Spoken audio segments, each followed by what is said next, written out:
Hi friends, ಎಲ್ಲರೂ ಹೇಗಿದ್ದೀರಾ? ಎಲ್ಲರೂ ಚೆನ್ನಾಗಿದ್ದೀರಾ ಅಂದ್ಕೊಂಡಿದ್ದೀನಿ. ಅಮೂಲ್ಯ ಅಭಿರುಚಿ ವಿಡಿಯೋಗೆ ಸ್ವಾಗತ. ನಾನಿವತ್ತು ಮಾಡ್ತಾ ಇರೋ ರೆಸಿಪಿ ಮಾವಿನಕಾಯಿ ಉಪ್ಪಿಟ್ಟು.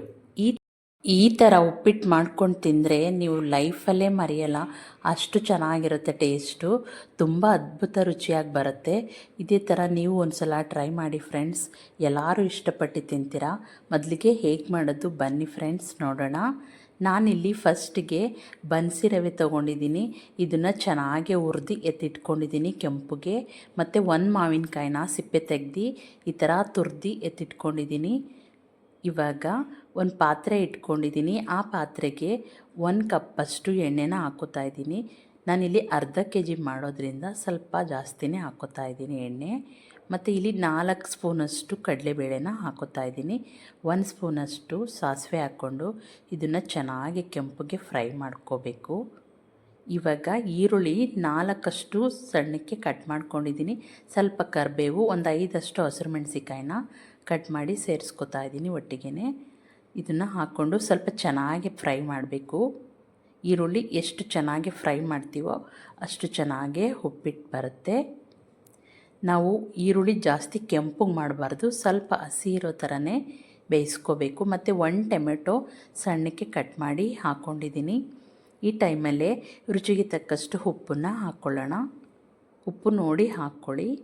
ಇವಾಗ ಚೆನ್ನಾಗಿ ಮಿಕ್ಸ್ ಮಾಡಿ ಈ ಥರ ಸ್ವಲ್ಪ ಫ್ರೈ ಆಗ್ತಿದ್ದಾಗೇ ನಾನಿವಾಗ ಮಾವಿನಕಾಯಿನ ತುರಿದಿಟ್ಕೊಂಡಿದ್ನಲ್ವ, ಇದನ್ನು ಸೇರಿಸ್ಕೊತಾ ಇದ್ದೀನಿ. 1 ಸೌತೆಪುರಿ ಮಾವಿನಕಾಯಿನ ಹಾಕ್ಕೊಂಡಿರೋದು ನಾನು. ನೋಡಿ ಈ ಥರ ಚೆನ್ನಾಗೇ ಫ್ರೈ ಮಾಡ್ಕೋಬೇಕು.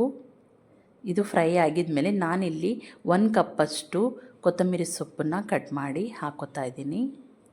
ಇದು ಸ್ವಲ್ಪ ಚೆನ್ನಾಗಿ ಬಾಡಿಸ್ಕೊಂಡು ನೋಡಿ ಈ ಥರ ವೈಟಾಗೆ ಫ್ರೈ ಮಾಡ್ಕೋಬೇಕು. ಈಗಾಗಿದ ಮೇಲೆ ನಾನಿಲ್ಲಿ ಯಾವ ಕಪ್ಪಲ್ಲಿ ರವೆ ತೊಗೊಂಡಿದ್ದೀನೋ ಅದೇ ಕಪ್ಪಲ್ಲಿ 3 ಕಪ್ಪಷ್ಟು ನೀರನ್ನ ಹಾಕೋತಾ ಇದ್ದೀನಿ.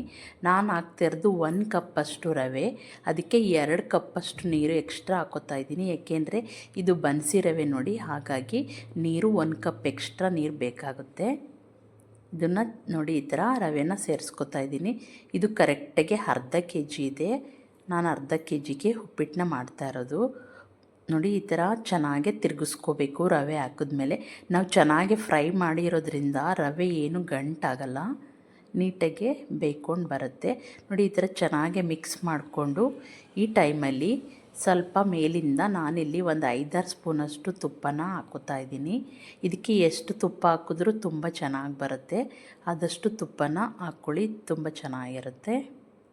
ಈ ಥರ ಚೆನ್ನಾಗಿ ಮಿಕ್ಸ್ ಮಾಡಿ ಒಂದು 5 ನಿಮಿಷ ನಾನಿವಾಗ ಇದಕ್ಕೆ ಪ್ಲೇಟ್ನ ಮುಚ್ಚಿ ಬಿಡ್ತಾ ಇದ್ದೀನಿ. 5 ನಿಮಿಷ ಆಗಿದ ಮೇಲೆ ನಾನಿವಾಗ ಓಪನ್ ಮಾಡಿ ತೋರಿಸ್ತಾ ಇದ್ದೀನಿ. ನೋಡಿ ಎಷ್ಟು ಚೆನ್ನಾಗಿ ಹರಳ್ಕೊಂಡು ಬಂದಿದೆ. ಈ ಥರ ಆಗಿದ್ಮೇಲೆ ನಾನಿವಾಗ ಇದನ್ನು ಸರ್ವಿಂಗ್ ಬೌಲ್ಗೆ ಹಾಕ್ತಾಯಿದ್ದೀನಿ.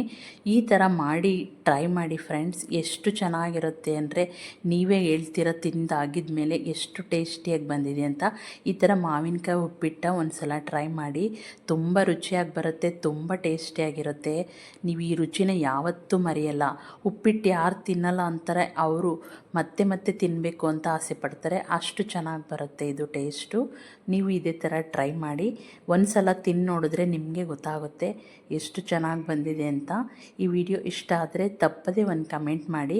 ಮತ್ತು ಫ್ರೆಂಡ್ಸ್, ನನ್ನ ವಿಡಿಯೋ ಇಷ್ಟ ಆದರೆ ಲೈಕ್ ಮಾಡಿ, ಶೇರ್ ಮಾಡಿ, ನನ್ನ ಚಾನಲ್ನ ಸಬ್ಸ್ಕ್ರೈಬ್ ಮಾಡ್ಕೊಳ್ಳಿ, ಬೆಲ್ ಐಕಾನ್ನ ಸೆಲೆಕ್ಟ್ ಮಾಡ್ಕೊಳ್ಳಿ, ನಿಮ್ಮ ಫ್ಯಾಮಿಲಿ ಫ್ರೆಂಡ್ಸ್ಗೆಲ್ಲ ಶೇರ್ ಮಾಡಿ. Thank you for watching friends. ಹೀಗೆ ಸಪೋರ್ಟ್ ಮಾಡಿ. ಮುಂದಿನ ವಿಡಿಯೋದಲ್ಲಿ ಸಿಗೋಣ. ಥ್ಯಾಂಕ್ ಯು.